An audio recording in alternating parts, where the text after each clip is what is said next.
We turn now to the latest on President Trump. He ordered 1,500 troops to the southern border. The White House says the president is fulfilling his campaign promises on immigration.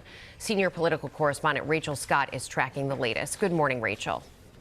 Rebecca, good morning to you. President Donald Trump has already declared a national emergency at our southern border. Now he's sending 1,500 troops there, and a senior administration official tells us this is only the beginning. This morning, the first 1,500 U.S. troops are arriving at the southern border as President Donald Trump launches his long-promised crackdown on immigration. The active duty Army soldiers and Marines deployed to address what Trump declared is a national emergency. The Pentagon says the troops include military police units, combat engineers, and intelligence specialists who will aid with detection and monitoring. The military will also help construct new barriers along the border and provide air power for deportations. A senior defense official saying, "This is just the start. We are anticipating many further missions." President Trump is sending a very strong message to people around this world. If you are thinking about breaking the laws of the United States of America, you will be returned home, you will be arrested, you will be prosecuted. Do not come. While the troops will be armed for their safety, the Pentagon says they will not participate in law enforcement. Border Patrol will remain in charge. There has been a drop in apprehensions after former President Joe Biden implemented new asylum restrictions last spring. Encounters now down 60%. Some local officials say the troops are unnecessary. We don't need troops along our border here because it's very safe. But immigration was a top issue in the 2024 election and a cornerstone of the president's campaign. In his first Oval Office interview with Fox News, Trump called the flow of migrants at the southern border a gross miscarriage of common sense. Who would ask for open borders with people pouring in, some of whom, I won't get into it, but you can look at them and you can say, could be trouble. Could be trouble. The administration also canceling all previously scheduled travel for refugees to the U.S. Approximately 10,000 refugees already had their travel booked. The president of Global Refugee criticizing the decision, saying some refugees were just hours away from a new life. And this morning, an immigrant detention bill is now headed to the president's desk. The Lake and Riley Act passing with some bipartisan support, marking the first piece of legislation President Donald Trump could sign into law. Deportations have begun, and we got an amazing video to show you guys today, man. It has gone absolutely viral on the internet, and yeah, I am loving every bit of this deportation, man. And you know, one thing that I've been hearing a lot of people saying, including yesterday on social media, is that they should make this stuff into a television show. And honestly, I completely agree. And you will see exactly why. Because this would be must-see TV if they made all of this into a television show. Honestly, it'd be more entertaining than CNN and MSDNC, that's for sure. You know, but yeah, with that being said, let's dive in. I'm not going back to Haiti. One of those threats is this illegal alien from Haiti. ICE says he's a gang member with 17 criminal convictions in recent years. So, you feel me? 17, bro. What? That is insane, and he was allowed to stay this entire time. Crazy. So, you feel me? Yo, Biden forever, bro. Thank Obama for everything that he did for me, bro. ICE Boston quickly takes down. Notice how he thanked who? Obama and Biden. But of course, they always wanted to point the finger at Trump and Republicans.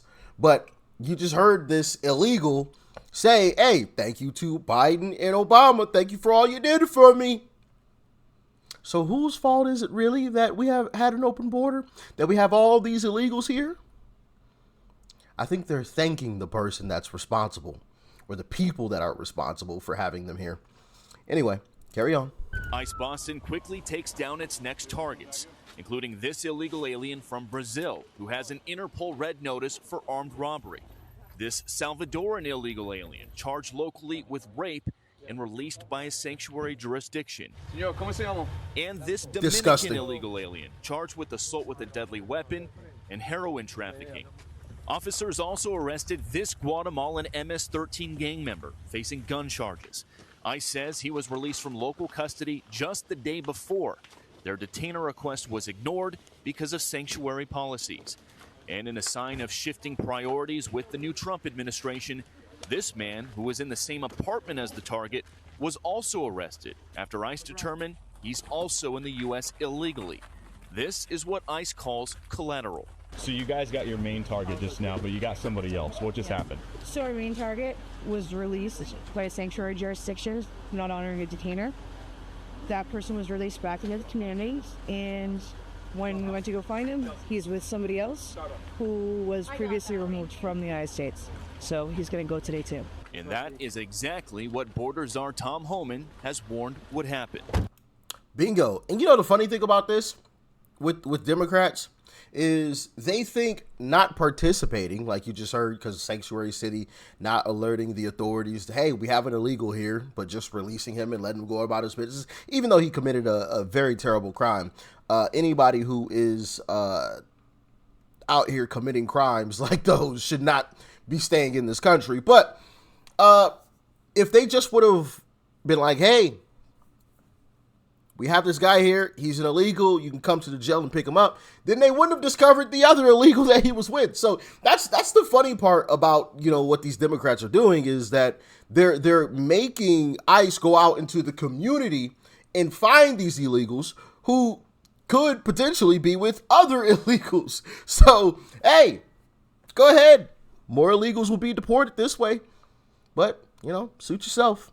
When we find the bad guy, he's probably with others that are in the United States illegally. They may not be a criminal priority, but we're not walking away from them. ICE Boston says they will continue to go into sanctuary jurisdictions and do their job. Today was a good day. Today we took several significant public safety threats out of our communities. Unfortunately, a lot were released by sanctuary policies, but we're here to tell the Commonwealth and the rest of the country that we're going to find them whether they're released or not. And guys, shortly after we finished filming, ICE Boston told us they arrested 2 more targets in other parts of town away from our cameras. One of those targets is a previously deported Honduran illegal alien who was arrested for raping a woman while putting a gun in her mouth. The other target they got is a Haitian man who first flew into the United States in 2023 as part of President Biden's controversial migrant flights mass parole program. Well, they just picked him up yesterday because he's been arrested locally for sexual assault. We'll send it back to you. Bill Malhusian, it was fascinating to watch all of that. I think I was just saying to Bill, this is terrible for Joe Biden and the legacy that he tried to leave behind. A question from me, how soon will they actually be leaving the country? Does that take a long time? It depends what country they're from. If they're from cooperable countries like El Salvador, Guatemala, countries like that, it can be quick. It can be within days or weeks. If it's countries that are harder to deport, countries that don't cooperate with the U.S. as much, it can go into a process of months. But the Trump administration is changing policies with something called expedited removal. The bottom line is people at home don't need to understand all the policies. The Trump administration is just going to work as fast as they can to get all the people you just saw on camera there out of the country as fast as possible. They're also going to use their State Department, now led by Marco Rubio, to put pressure on countries that don't cooperate with the U.S. as much when it comes to those deportations. Good. Right? And honestly, hey, listen, we're the U.S. We're the United States of America. You don't want to take these illegals back? I don't care. We're bringing them back anyway. Stop us. I dare you. Honestly, and maybe that's why I can't ever be president, because that would be my mindset. We're bringing your citizens back, whether you like it or not. Stop us. Shoot this plane out of the sky. I dare you. I triple dog dare you. Stop us with, even if you don't do that, right? Once we land, stop us from leaving these citizens on your soil. I dare you. You will have hell to pay. What did Trump say about the hostages? He said he said all hell will break loose. Yeah, all hell's gonna break loose. Stop us. We're bringing your citizens back. Now, what you do with them from there, that's on you, okay? That ain't got nothing to do with me. But I'm bringing them back to you. I'm getting them out of my country, and we're bringing them back. And ain't nothing you gonna do about it but accept them, okay? End of discussion. But like I said, maybe that's why I can't be president, because, hey, listen, that's how I'm going about things. That's probably a terrible way to do things. Probably would piss a lot of countries off, but hey, I wouldn't care. I would not care. I'm getting this job done, and I'm getting it done quickly. Bill, just two points of clarification here.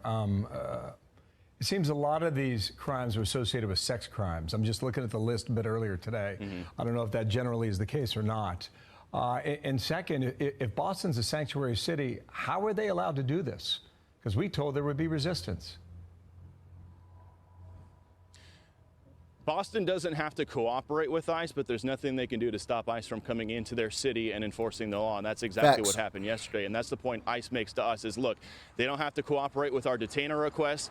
They don't have to tell our officers when they're releasing somebody from jail. But we're going to do our job. We have our intel guys out in the field. We have people with eyes all over the place, and we're going to snatch those guys. So they can make ICE's job more difficult, longer, and more dangerous, but it's not going to stop ICE from doing the job, guys. The bottom line is, ICE says it's safer for everybody involved if locals would just hand these guys over in jail once they're arrested, but they don't. They let them out onto the streets. They don't tell ICE about it, so ICE has to spend a lot of resources gathering intel, finding these guys, and then going out into the community to do arrests, which could be dangerous. You saw that combative Haitian man, and then you saw, in the case of that one MS-13 member, his friend got snagged. They weren't even looking for him. They were looking for the MS-13 guy. They picked him up because a sanctuary jurisdiction released the MS-13 guy. ICE found him and then found the guy he was in the apartment with. They found out he was an illegal alien as well. So now he's going to be deported too. Wow.